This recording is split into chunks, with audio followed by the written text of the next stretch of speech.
Hey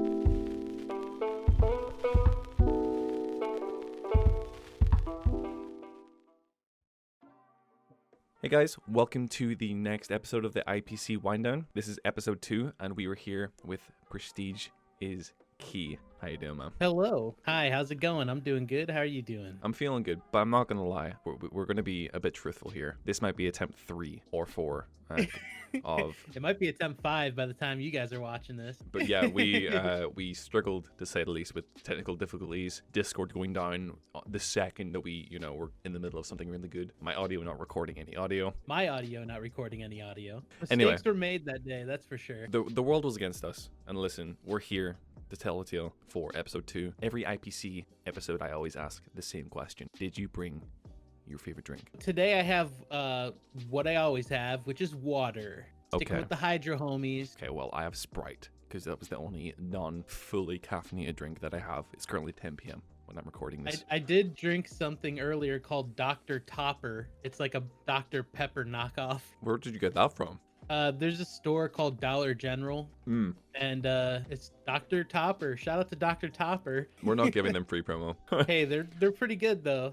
Okay. In 10 seconds, can you tell me what you do? I'm a content creator and I love Call of Duty and I don't ever know when to shut up. What was your first Call of Duty experience?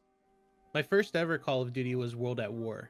Well, actually, I take that back. My first ever Call of Duty I played was COD 4, but at the time I didn't like it, and that's simply due to the fact that the blood splatter on the screen when you took damage really grossed me out, and I wasn't used to first-person shooters at that point. It wasn't until I started playing World at War when I really started to like Call of Duty, and I was like, hey, I should go back and play Call of Duty 4, and then I realized, hey, that's that game I didn't like all those years ago that I played this or whatever. So what set you up to produce the style of content that you do today? geez, that's a good question as well. I need to think about that for a second. Really, what set me up for that type of content, and the reason that I do that type of content, is because at the time, I kept running into channels that were doing similar news type of stuff, but they would never get to the point.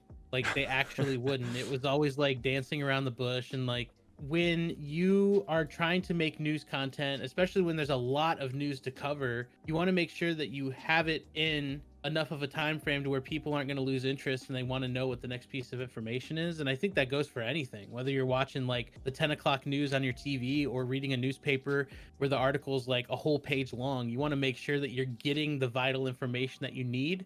And normally that's how I set up my videos, right? Like, I'll give you the information from the official source, or I'll talk about the rumor that we're discussing that day.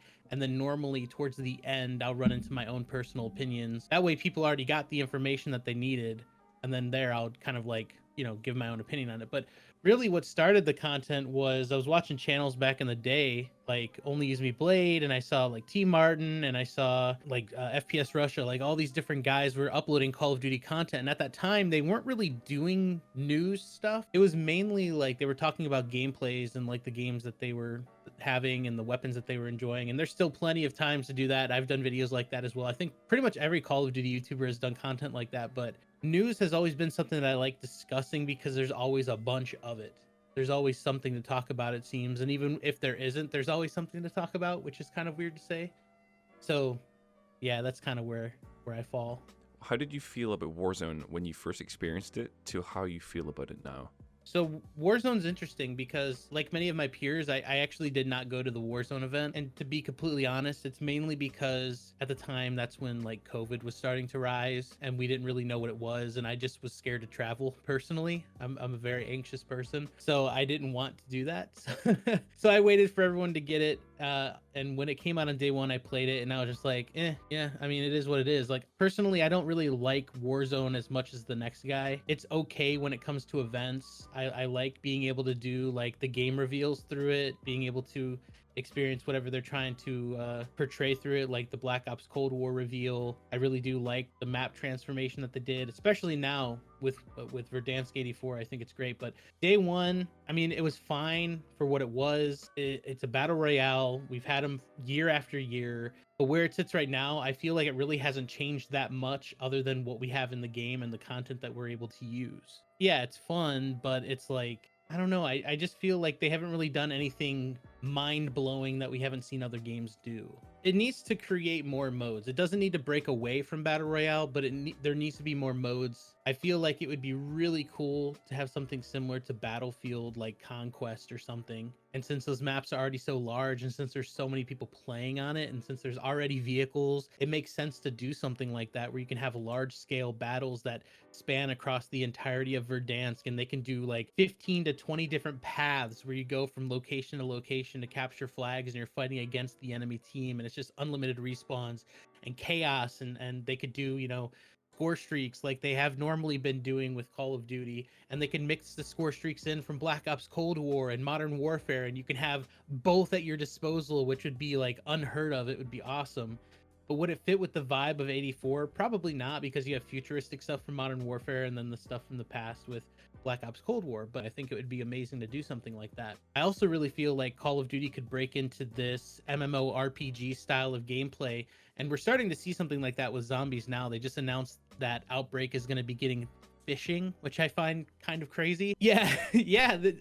They announced that today, that they're going to be adding fishing to zombies, and I have no idea what that means, but I grew up playing like RuneScape and stuff. I love that game. I can still hop on and play a mean RuneScape right now and, you know, just like grind out levels and improve my character. And I want to do something like that with Call of Duty, whether that's, you know, going to the firing range and improving your accuracy, or improving your melee speed, or improving your crouch movement, how quiet you can be depending on, you know, like the amount of ninja diffuses you do, or something crazy.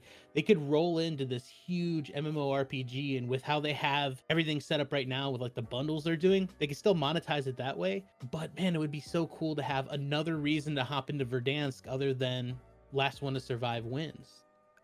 I see it's written down here. I don't know how it got here, but I'm just gonna read it because it's on the question list.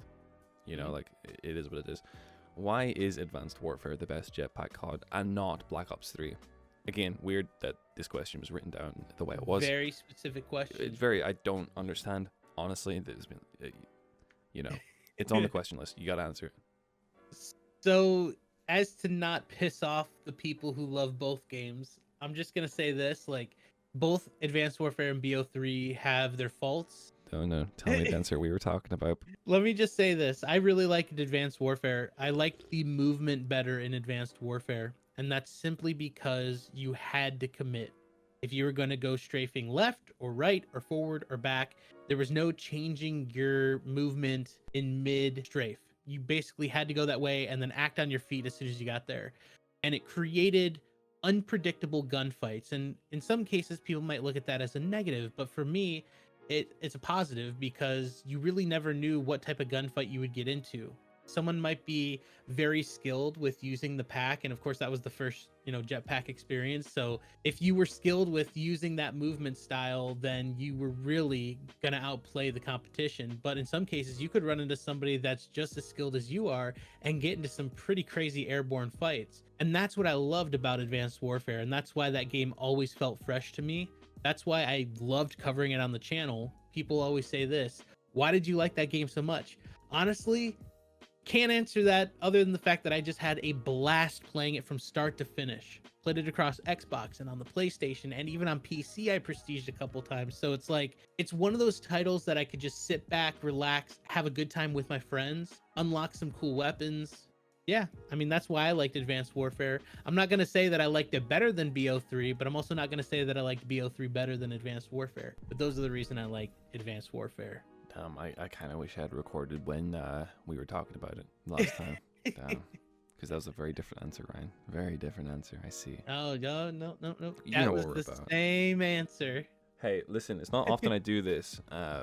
It's not professional of me, but I call bullshit. All right. I think that the movement in BO3 though, because I remember when we were having that conversation, it definitely felt floaty at times. I didn't really like how you could kind of sustain a float. I mean, that of course goes into the movement conversation that we were just talking about. If you're skilled enough to be able to handle that, then yeah, you can really outplay the competition. But the movement, to me, I just liked how you had to commit in Advanced Warfare, as to where you could really kind of do whatever you wanted in BO3. We have one more question for the IPC edition of the Wind Down. If you guys don't know, we're going to be doing two, one with IPC and one with the normal wind down, because I have deemed Ryan so necessary and so interesting for two. So enjoy, you know. Okay, this is a question that I'm actually really happy that I came up with very last minute, by the way. If you could take 2 weapons, 2 maps, and 2 score streaks from any Call of Duty, any franchise, into next year's title, what would they be? Ooh, that's a good question. It would be the FAD, because that pisses people off, and I liked that. Yeah, the FAD from MW3, the Gewehr from World at War. Maps, I'm going with the classics on this one. I would do Shipment. I think Shipment would work in any Call of Duty, and it's fun, and it's small, and it's fast and frenetic, and I like that. And then this one's gonna sound weird, but I liked the map Mayday from Infinite Warfare. I liked how, like, it was very symmetrical. That's why I liked Mayday a lot. But that map would really only work if it's a wall running game, so maybe I shouldn't pick that one. I would choose Dome from World at War. So Shipment and Dome. Definitely bring the VSAT, but like the BO2 VSAT that can't be destroyed. Oh yeah. And Dogs, the dog streak from World at War. And on that note, folks, that is the IPC edition of the Wind Down with Prestige. Man, thank you so much for joining with us today. It's been a absolute blast. Absolute blast. Bye.